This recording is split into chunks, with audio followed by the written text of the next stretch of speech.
So all those computer games won't pay your bills, child, right? That's what we all heard. Hannes Lowette is here to teach us otherwise, and he's gonna talk about the Mario Kart guide to building a career. Have fun. Hello. Okay, now the scary part is over. The scary part is you connect your stuff and then you're waiting until the whole thing starts. And now it's started and my nerves will go back down.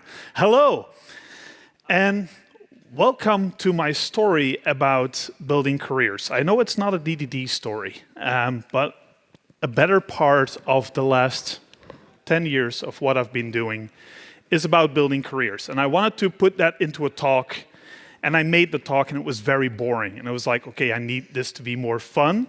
So what better segue into building careers as Mario Kart? And the reason that I did this with Mario Kart is because Mario Kart definitely is a thing that happens in our family. Sinterklaas, which is our Belgian version of Santa Claus, gave my kids a Switch probably 5 or 6 years ago, when the Switch first came out, was a very good excuse for me to buy a Switch and play Zelda on it. But we play a lot of Mario Kart, and it's still something we sometimes do with my kids. And that is where I got the idea. But when we talk about building careers, one of the first things we always think about is success. And success is something that we first need to define. And let me talk a little bit about myself. I could present myself in 2 different ways. I could present myself like this. I'm the head of learning and development at a company called Axxes in Belgium. I am the coach for more than 60 .NET developers inside our company. My wife's name is Barbara, and I have 3 fantastic children. Those of you who were here last year, they have seen my kids. They were my disciples of chaos. I did a combination of 2 degrees when I was studying. I'm an international conference speaker, I'm a Microsoft MVP, and I'm an amateur guitar builder, right? And if you look at this image, you would say, well, that's a pretty successful person, right? Now, I could also present myself like this. I'm not really the best programmer at my company, or definitely not here at this conference. When I was in high school, I was a nerdy kid, so I was bullied quite a bit in that time. Before I was successful in college, I failed 2 years in a row. I'm a little bit overweight. I had a severe burnout and depression around 2012. I needed glasses to see. I'm now part cyborg. I had implant contacts done, so if you want to talk to me about that, you can. But like, my eyes are crappy. I need orthopedic soles. I sometimes lose my temper. And I'm sometimes insecure about the content I'm presenting at conferences. Every time I make a new talk, I worry about, am I the person to be telling this story? Is the content good enough? Are people going to find this interesting, and so on? These are 2 different presentations of me. And if you look at these 2, you would say one is successful, one is not. But I can guarantee you they're both the same person. They're both me. And it all depends on how you look at things. And when you look at success, it is always a matter of perspective. And it's always the perspective when we look at other people. And I think modern social media are exceedingly toxic in this regard, because what do we post on social media is all the great stuff, all the fun stuff, all the successful stuff. And when we look at other people's social media, what we see is all the highs, all the lows. None of the business as usual, none of the getting the kids ready to go to school, none of the I went to work this week for 5 days and just did my job. All of that is not going to be on there. So when you look at other people, what you're doing is you're looking at somebody else's highlight reel and you're comparing it to your own unedited footage. And it's never fair. It's not a fair comparison. So if there's one thing you take away from this talk, and I know it's really weird to give you a takeaway in the beginning, it's like, stop doing that. Stop comparing yourself to others. So let's get back to Mario Kart. If we want to define success in Mario Kart, and you're anything like me, the first thing you'll do is you'll Google and you'll stumble upon a site called MK Leaderboards. And MK Leaderboards is a website that has all of the Mario Kart record holders on it. And you'll worry about this guy called Alberto, a Spanish guy. When I wrote this talk, he was the record holder. So more Googling ensues, right? Who else does that? Like go into a Google pit of losing 2 days? No? You're all lying. So yeah, you'll find videos. And if you have played Mario Kart before, I'm not sure why the video is not starting. It should start. Let me give that a second. It's not starting. Probably for no internet. Anyway, what you would see here is somebody doing an incredible lap that none of us mere mortals could ever drive. Like the precision is off the charts.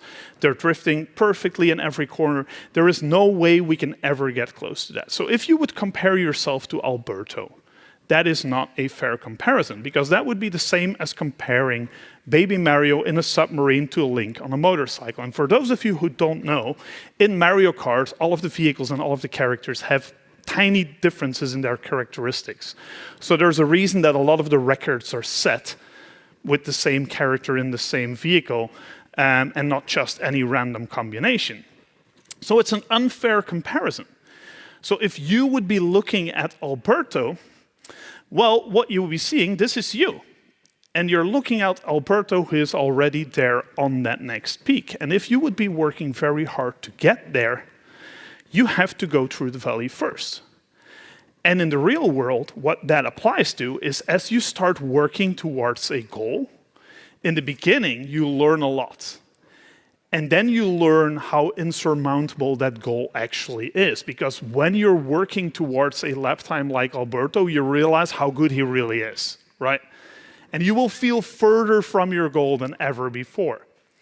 And by the time you reach that peak, the frustrating part is going to be that Alberto is no longer there because he already worked towards his next goal.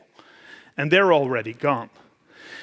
And that is what I see when I coach people. That's something I see a lot. People compare themselves to others. And the problem is that you're comparing yourself to something that isn't fair. As a software developer, that probably means you're comparing yourself to somebody in their 30s who still lives at their parents' place, who was born with a lot of talent, doesn't have a girlfriend, doesn't have any hobbies, and so on and so on and so on. So the thing you have to worry about is, did you start with equal talent? Did you start with equal experience? Did you put the same amount of time into this goal? Did you spend that time with equal focus? And did you have equal opportunities to start with? And so on and so on and so on. And almost never the question to all of these questions is going to be yes. There is no reason to compare your own career against that of somebody else. I coach people who are now 28 years old who are way further along than I was at 35. Does that subtract anything from what I have done? No. Good on them. But they had a different focus and they had different opportunities. So a better way than comparing yourself to others is comparing yourself to yourself. And then we have to worry about setting goals. Whenever you want to advance a career, you're going to have to think about what goals do I want to set for myself. And when I'm coaching people, one of the questions that I often get back to as a starting point is, where do you want your career to evolve? What do you want to do? Where do you want to be in, let's say, 3 to 5 years? Don't think about 10 to 15 years. Why not 10, 15 years? Our industry will have changed, especially now with AI, it'll change pretty rapidly. You will have changed. Your likes and dislikes will have changed. Your family situation will have changed. I mean, setting a goal for yourself in 10 years, it's never going to hold up. But 3 to 5 years is like a period that is still close enough to where you are right now, but long enough to achieve real change, which is why I use that as a certain frame of reference to start thinking about your long-term goals. And this is all about setting a direction for your career. And if you go the wrong way in Mario Kart, you get this little arrow that tells you to turn around. And that is what your 3 to 5 year goal should be. It is basically the direction that you are going to hold all your other decisions against. It'll give you a little bit of focus, it'll help you set smaller goals, and it'll help you advance in the way that where you want to be. And at any point in time, you can change your plan, that's okay.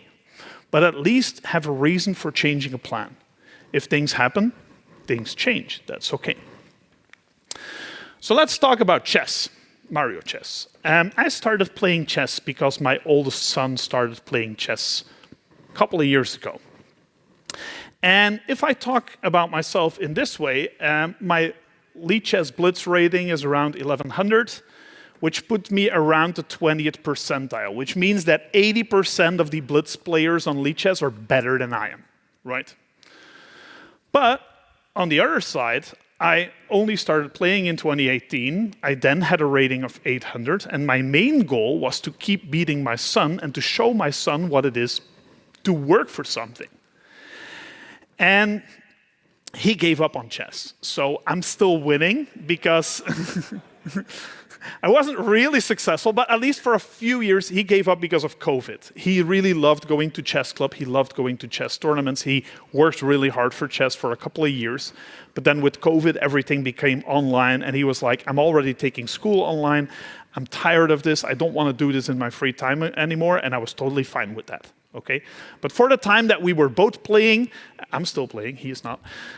For the time that we were both playing, I managed to beat him the whole time by working 10 times as hard as he did. But he realized why he was losing. It's not because of luck or whatever, it's because Daddy works harder. And that's the message that I wanted to send to him. I also started teaching chess at the chess club. I mean, I advanced quite a bit, and I'm still winning. So, in chess, I'm not comparing me against my son. Well, of course I am, but I'm comparing me against yesterday's me and tomorrow's me. You should always compete against yourself because there's no other measure that is going to be valuable because looking at others doesn't work. We've already seen that. So you should set goals for yourself in anything you do. And when you break that 3 to 5 year plan into smaller pieces, you're going to have to set some short-term goals for yourself. And also there, and this is very weird, I always cringe a little bit with this slide, but Mario Kart does have the answer for setting good goals. It is SMART. And if you've ever taken any self-management course, you will know about SMART. But setting goals for yourself should adhere to the SMART rules. They should be specific. It's like, I want to do a better lap time on this track is specific. I want to get better at Mario Kart is not specific, right? It has to be something that you can, it also has to be something you can measure. It's like, I want to do a better lap time, not good enough. I want my lap time to be this. That's a good goal. It has to be achievable. If you use Alberto's number for your own lap time, it's not going to work. Right? You have to set a goal that you can actually get to, that is realistic. It has to be relevant, and in this case, relevant to your 3 to 5 year plan, because otherwise that SMART goal is not going to help you in any way. And time-based. You have to force yourself to evaluate that goal at some point. I want to achieve it by next month. And then next month, if you haven't achieved it, evaluate why that is. Maybe your mother got sick. You didn't spend as much time as you wanted to, or the goal proved harder than it was, all good. Evaluate if you want to continue on path to that goal or not.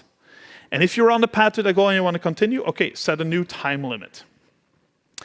And For a lot of people that I coach, like this mental frame, it's like make a 3 to 5 year plan and then set smart goals for yourself works. And for some people, it is still very, very, very daunting. It's like, okay, now I've made the SMART goal, I don't know where to start, right? And as a coach, this was something that took a while for me to click. I was very skeptical when I had a coaching training with somebody who had been coaching people for a long time, and they told me this exercise. It's like, okay, you've set your SMART goal for yourself. Explain to me what it is to not have achieved it at all. That is your 0 point. You're on this side of the room, you're at 0. And it's like, okay, not having achieved that at all, like not knowing the controls to Mario Kart, okay, that's where I'm here. Explain what it is to be at 10, to be at 100% of your goal. That's here. It's like, I'm able to drive this lap time consistently at this track. Where are you right now? Well, I already know how to play Mario Kart. I'm probably at a 4, right? And then you imagine, like, not how do I get to 10, it's like, what does it mean to take a tiny step? Make that today's goal. The smallest possible step you can make towards your goal is the one that you should be working on. And breaking big parts into smaller parts is the only way to achieve sustainable progress. And building any career is just that. It's like keep moving forward. Stuff will go wrong, things will happen, everything will throw you off course. And that's okay. As long as every step you take is a step in the right direction, you're going to get there at some point. And when you're in tech, a lot of the goals that you're going to set for yourself are going to be about learning. You're all at a conference today because you wanted to learn. You all came here because you wanted to know more than you did yesterday. And learning, my title is Head of Learning and Development, learning happens in different ways.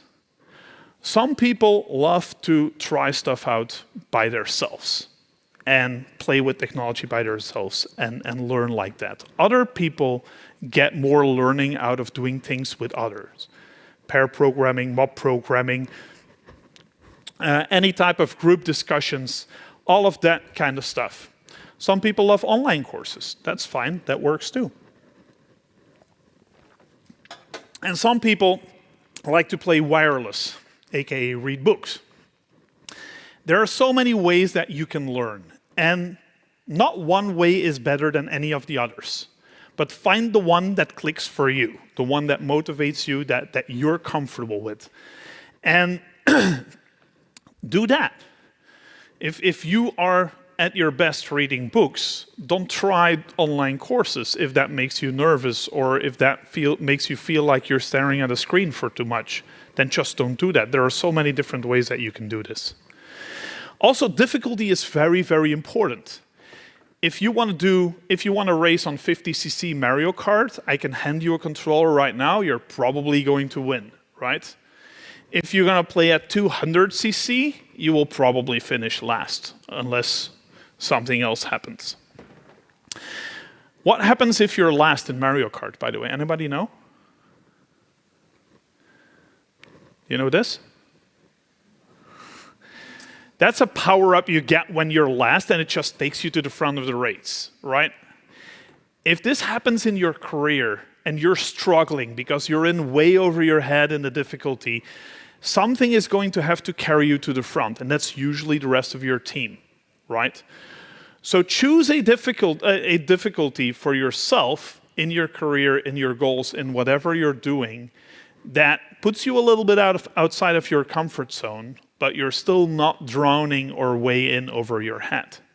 Because that's when you learn the most. Learning happens outside of the comfort zone, but if you get too far out of your comfort zone, you are struggling to survive and all learning stops. So you have to find that sweet spot where you're still a little bit comfortable, but you're still also learning and pushing yourself. And finding that balance is very hard, because especially young, ambitious people, they tend to push themselves way too hard, and then they're struggling to keep all of their balls in the air. And they don't learn as much as if they would have made a better plan. And the best type of learning is when you can feel that victory, when you can feel that you're getting close to your goal. And it's almost there. Like the first time you drive second place in that race, it's like, okay, I can win this. I can do this. I can achieve the goal that I'm striving to achieve. And that's when you know you're going to get that little adrenaline rush to push you forward to go the last bit and to make everything happen. Well, enough about learning and about goals. An important thing is to think about which environment you're in, because you can make a perfect 3 to 5 year plan and set very good SMART goals for yourself. But if your surroundings are working against you, a lot of that will not matter. And I had that with my previous employer. I had made at some point a 3 to 5 year plan for myself because I was preparing for my annual performance review. And I outlined this plan to my employer, and they were like, yeah, cool, but we still need you to do all of this, right? And everything I tried to do felt like I was being thrown off course. Everything was working against me. Everybody was throwing red shells and blue shells and green shells at me while I was trying to advance on my own plan. So at some point I decided, okay, this is not the place for me. I needed to switch to a new employer, and I found an employer that made me set record after record after record. Because I found a place that aligned with the goals that I had for myself. And it's all about that. It's not a judgment about the quality of a workplace or a quality of a company. I mean, there are objectively bad employers and there are objectively good employers. But I'm going to assume that most employers, they are not really working against you, but their goals might not be aligned with yours. And as soon as you align your goals with the environment that you're in, you're going to find it a lot easier to achieve goal after goal after goal. And there are a lot of workplace factors that I have noticed over the years that play a huge role in people's success and whether they feel comfortable achieving their goals. Most of all, it's like, can you be yourself? Severely underestimated. If you have to hide who you really are, and for me especially, I've never been diagnosed. I'm pretty sure that I am somewhere on the ADHD scale of things. But being loud and enthusiastic and chaotic Hannes is a strength where I work now. It used to be something I had to hide. And it's very important because taking away that full-time hiding who you are is the biggest limitation you can have on achieving anything. Also, who do you work with? If you work with inspiring people and people that you enjoy doing things with and who all have similar goals to yours, it is the thing that pulls you forward quite a lot. Again, alignment. Can you achieve your own goals while you're working at this place? Because if your goals don't align, it's going to be very hard to get where you're going. Does the company have a long-term plan? I've loved the fact that we at Axxes make long-term plans with our consultants for their careers, but our management is also very clear about what their long-term plans are. And I think this transparency in both directions is very, very important. Can you contribute to the bigger goal? Because achieving your own goals is one thing. But if you want to be successful inside an environment, you have to be contributing to said environment. Otherwise, you're just there for yourself, and that is going to help a lot as well. And compensation needs to be on point, right? If you're compensated below market value for the thing that you're doing, chances are that you're going to be playing in your hat with that fact for quite a bit of your time. It's like, why are they not paying me enough? You're going to invest a lot of energy in trying to get your compensation to go up or worrying about that. All the time that you could have been spending on actually achieving stuff, you're worrying about money. And just, is everything comfortable? Are you getting a decent workplace? Is your commute time okay? All that sort of stuff. And when you find that, you will feel, I know it's very cheesy, right? You will feel like you bring out the best in each other. It's like finding a life partner. You can have a similar feeling with finding the right employer. I definitely had that feeling for my own career when I found an employer that was willing to invest in me and that allowed me to contribute back. And feeling comfortable at some point, it also means hardware, right? We are software developers. That means a decent laptop. Mario Kart has hardware as well, right? Have you seen these? Very nice. You can drive with AR through your own living room with these little carts that have cameras on them. And I've never understood why some companies don't want to invest in laptop. This is my rant, by the way. The average wage of a software developer in Europe is so much higher than the cost of a laptop. It's like, even if you buy them €5,000 MacBook Pros, it doesn't really matter if they use them for 3 years, right? So why make that a point of friction? It's so frustrating. I have expensive hobbies, admittedly. I like mountain biking and woodworking. The amount of woodworking gear that I have in my garage is a multiple of the amount of tools that I need to do my day job. Like, as a programmer, I need a laptop, a good chair, and a desk. That's it, right? Some external screens, keyboard. I mean, if you throw 10 to 15,000 at a desk with a setup, it's like you'll have a decked out thing, right? That's my combination machine. And then all of the, oh yeah, we're in Germany. You know about Festool, right? Yes, Festool is a good way to spend all of your money on woodworking tools. But like tools, I mean, it's important. It's the only tool that you use. It's very weird. To me, it's always a warning sign when they're trying to skimp on this. Because it's literally the only thing you need to have to be successful. And I'm not saying that you should always get the best of the best and the latest of the latest, but you should at least get a machine that doesn't hinder you, right?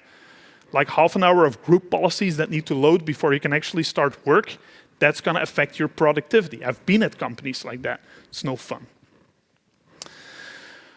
Okay, rant over. Let's talk about careers again. A lot of building a career is about branding yourself.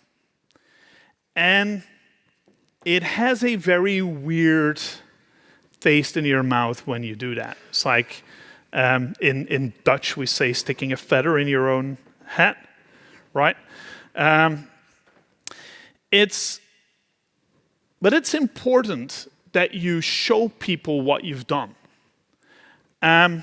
Because at some point, you are going to be at the table and negotiating for that role that opened up on your team that you really want, or you're talking about your next pay raise, or you're talking about your next training that you want to follow and whatever. And if they know what you have been achieving, that discussion becomes easier. And I'm not saying blow your own horn like the whole time, but at least make sure that the people who have an impact on your career are aware of what you're doing. You could be the hardest working team member sitting in the corner and delivering all of the value. If nobody knows that you're doing that, you are going to be overlooked for whatever is going to happen at your company. And that's a sad truth. And I wish it were more fair, but in most environments, it still is like that. Because management is aware of those people who they know what they have done.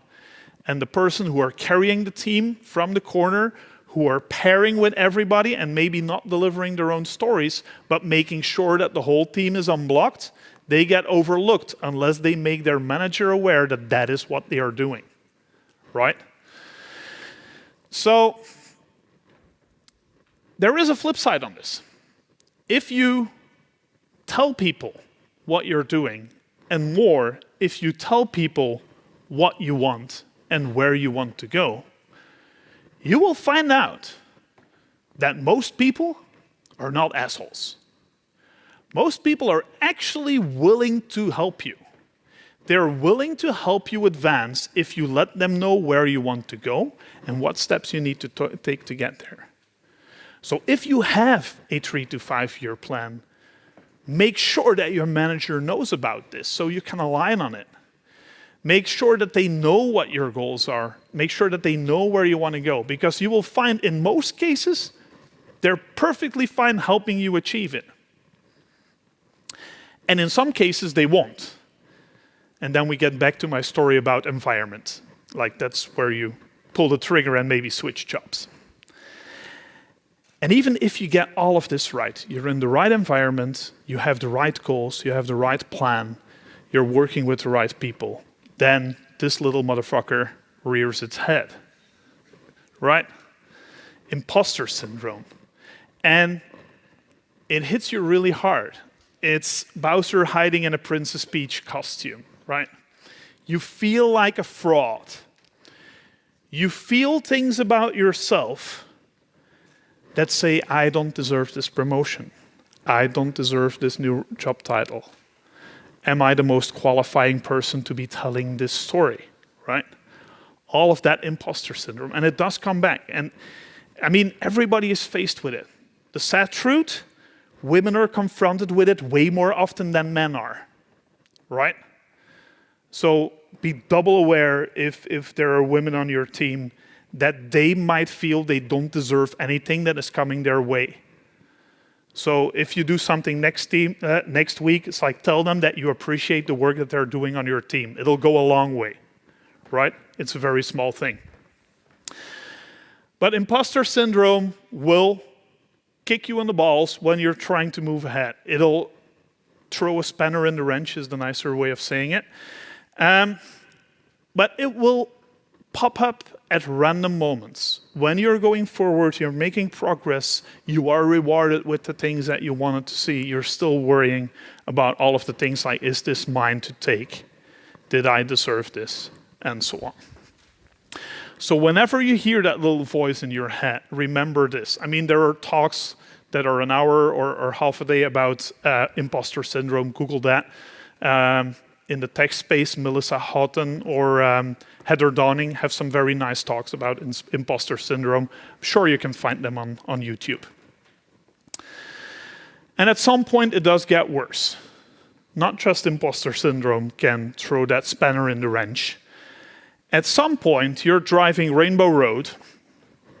Who knows about Rainbow Road, right? Rainbow Road is a track that is very hard and very challenging, but you can drop off at any point. And for me, that was 2012.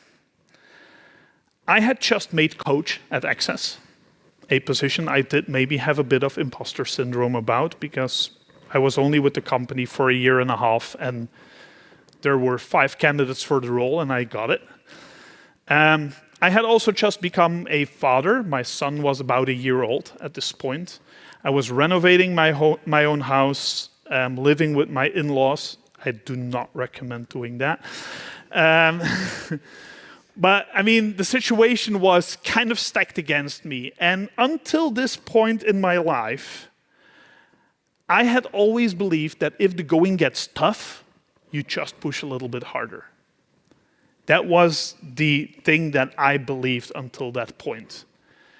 And at some point, I dropped off the edge. And to me, that meant one day I woke up at my in-laws' place, of all places, so not convenient, and I couldn't bring myself to get in my car and drive to work. So I had to call my manager and say, like, I don't know what's going on, but it's not working today. And I went to my doctor that day, and he told me, yeah, you're a bit overworked. Maybe stay home for a week or two. It was like, fuck, a week or two? I cannot afford a week or two, but like, if that's what it takes, I'll do it. If he would have told me that day, Hannes, you're going to be home for 5 months, I would have gone back to work, right? It would have been so much worse. I'm happy that he lied to me. He told me that afterwards. Yes, I lied to you, because otherwise you would have never stayed home. And he was right. He's a very good doctor. He usually tells it like it is. But the thing is, that for me, that was a moment that everything was like going wrong in my life. And a couple of things helped me through that. It's like antidepressants and therapy and all that sort of stuff, but also the fact that my partner and my 1-year-old son didn't really consciously support me, but they really pulled me through because they were always there for me. Also, the fact that I never got a phone call from my employer, hey, when are you coming back to work? When I got a phone call from them, it's like, hey, how are you doing? Can we help? If you're ever faced with somebody and you're their superior, think about what I just said and make that phone call, hey, how are you doing? How can I help?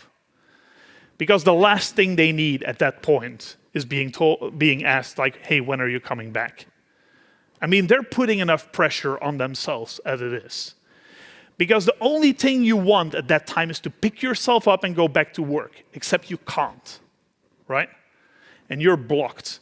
And until that point, I had never really realized how bad like a psychological condition can be.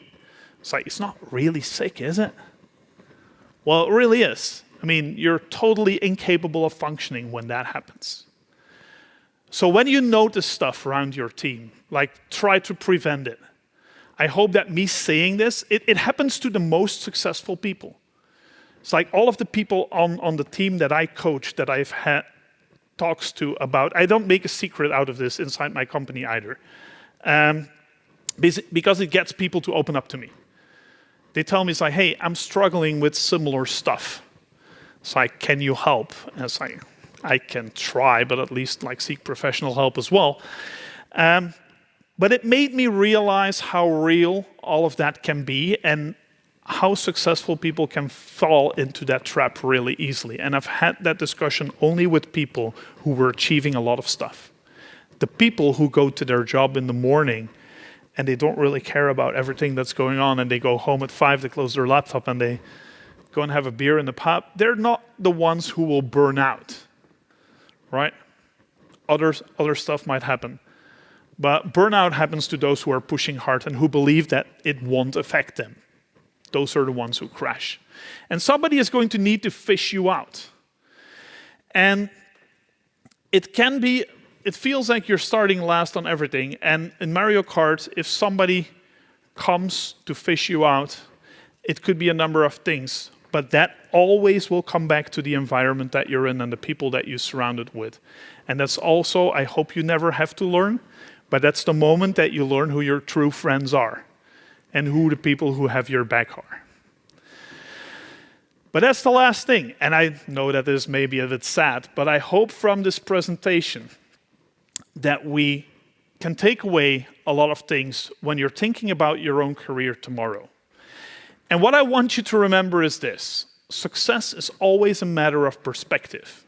I can guarantee you, look at any successful person and there is an unsuccessful side to their story as well. Find your direction. Where do you want to go? It could be anything. If you want to get better at DDD, you're at the right place. Spend the next 2 days learning.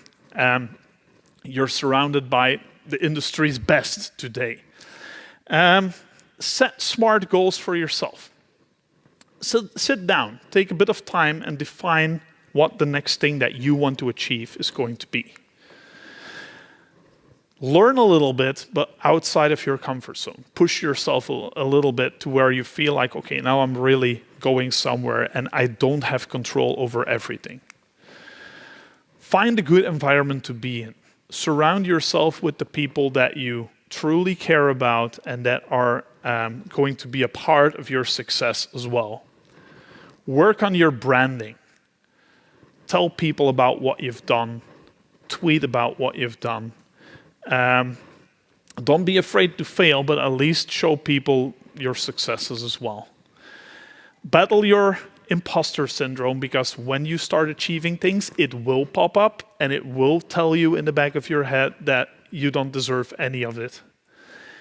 And remember that your life is more important than any job. I'm never going through another burnout for any employer ever, right? I'll quit my job before it happens again. It's so much more important, and that's the thing that you need to remember always. I'm Hannes. I'm the head of learning and development at a company called Axxes in Belgium. This is my Twitter handle, or should I say X now, and my ICQ number. With all of the social networks failing, I'm on a mission to make ICQ great again. They do have an app. The old numbers do still work. So if you message me on this, I will get it. I thank you so much. I hope you have a fantastic KanDDDinsky, and I hope you all show up for the party tonight, where we will be doing a bunch of fun stuff.